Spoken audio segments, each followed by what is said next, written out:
নাটক।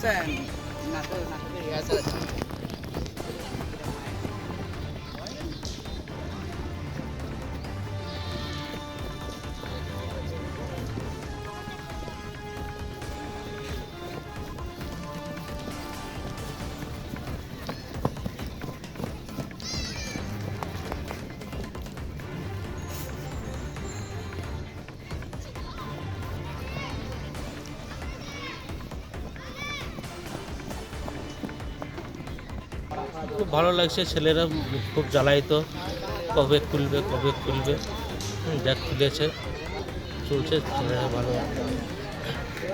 ওদের চোখ মুখ তো চকচক করছে, ওরা আবার আসতে পেরেছে মাঠে। হ্যাঁ অবশ্যই, এটা খুশির হাওয়া। আপনি কতটা খুশি? আমি তো খুশি, আমি তো আমার খেলা নিয়ে মাঠ নিয়েই তো থাকি, মাঠ খোলা থাকতে মানে আমাদের খুশি। ভাই, আমার নাম দেবেশ মন্ডল। দেবেশ, অনেকদিন পরে আবার ডিএস এর কোচিং শুরু হলো। অনেকদিন বন্ধও ছিল, তো আবার শুরু হলো, কেমন লাগছে? ভালো লাগছে, বন্ধ ছিল তখন, সব ছেলেগুলো ঘরে বসছিল, আর শুরু হওয়ার পর সবার একটা ভালোই লাগছে, ফিটনেসটা আবার শুরু হচ্ছে, ভালো লাগবে খেলাধুলো করে আবার।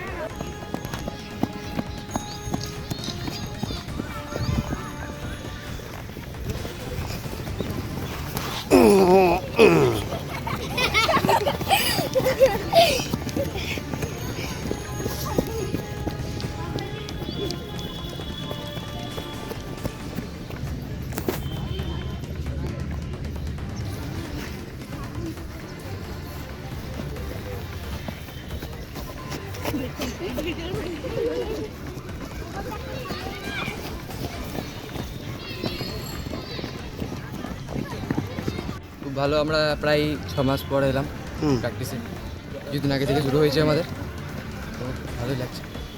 খুব খুশি, আবার শুরু হলো। আবার শুরু হলো নতুন করে। তোমাদের কেমন লাগছে? আমাদের দারুণ লাগছে, আমাদের অনেক মাস পর ক্লাব শুরু হয়েছে, আমরা অনেক ভালোভাবে এবার ট্রেনিংটা পাবো, এটাই চাই কি যেন আমরা ভালো করে খেলতে পাই। এটা কোচিংটার নাম কি, DS A? DSA Birbhum district football association.